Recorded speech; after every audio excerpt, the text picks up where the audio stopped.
Hey, you never did a rig rundown. Did somebody say rig rundown?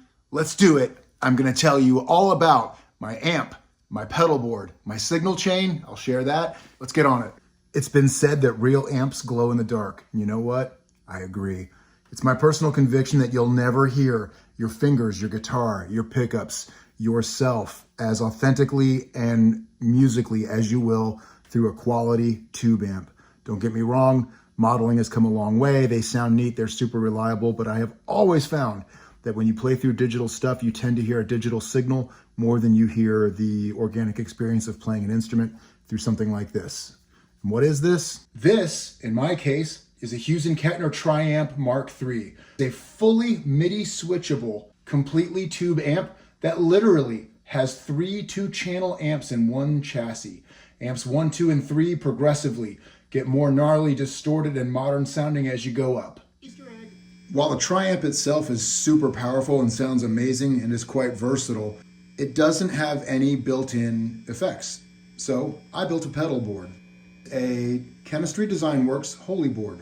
And I swear by this thing, I love it. I've got a Walrus Phoenix power supply under that middle top tier. And while I'm not the hugest effects person, I mostly use the Strymon Big Sky, in the back left there, that's the blue pedal, for my reverbs. I generally use one fairly big sounding reverb, but I do have some more ambient options for clean tones. And the other main effect that I use is that Boss DD500, which is just right of center in the front. I generally have one delay sound that I use, but I do have some specialty stuff for, say, doing a song like Mr. Scary. And on the right is the Steve Vai Morley Bad Horsey 2 wah-wah. It's got an optical momentary switch. What is that? Well, that's a bunch of fancy talk that means when you're moving the pedal, it's on, and when you take your foot off, it turns off. While I love that feature and its usability, honestly, I think a Vox wah sounds better. The Boss Blues driver. This is something that I use to give a channel on the amp a little more kick. That's my foot switch. That's a Rocktron MIDI Raider. I essentially use it to just pilot which amp I'm on. I have the red box out from the Hughes Kettner Triamp running into the head rush and piped out to that Fishman Loudbox amp directly behind the orange ESP.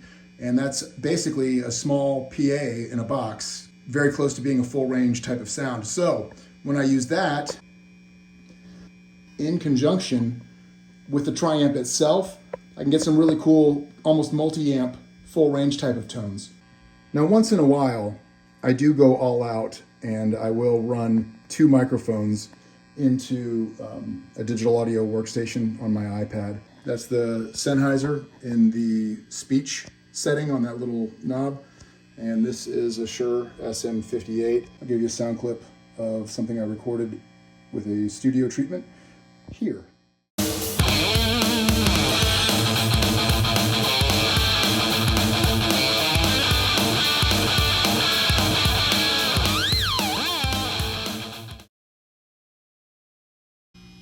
Here we are on amp 1, channel A of the Triamp Mark III. This is very much modeled after an old pure Class A Fender tube type of clean.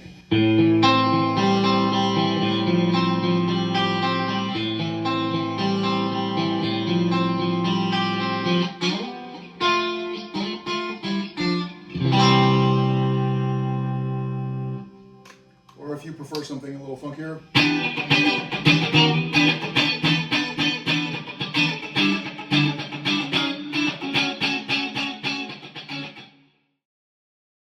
This is amp 1B, which is a little more aggressive. I've got it as my blues tone, my bass blues tone, and it's more of a Vox AC30 kind of sound.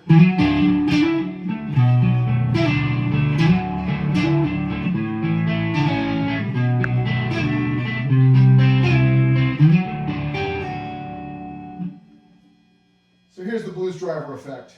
We'll kick it on that sound. Then we get a little closer to the original recording.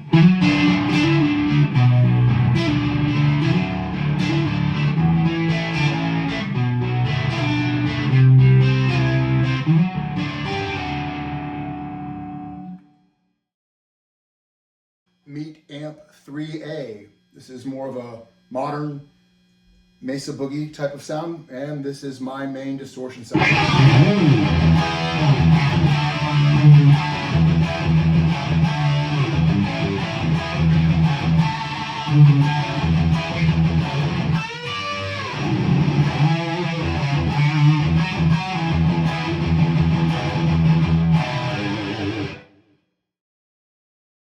A lot of the classic Lynch solos that I filmed in that 2009-ish range, those were actually done on a Line 6 Veta 2. And for those of you who are curious, I did a lot of research on how George Lynch got his back for the attack tone, and this is sort of how I came up modeling it.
Did you find me? Dude, seriously, I hate it when you do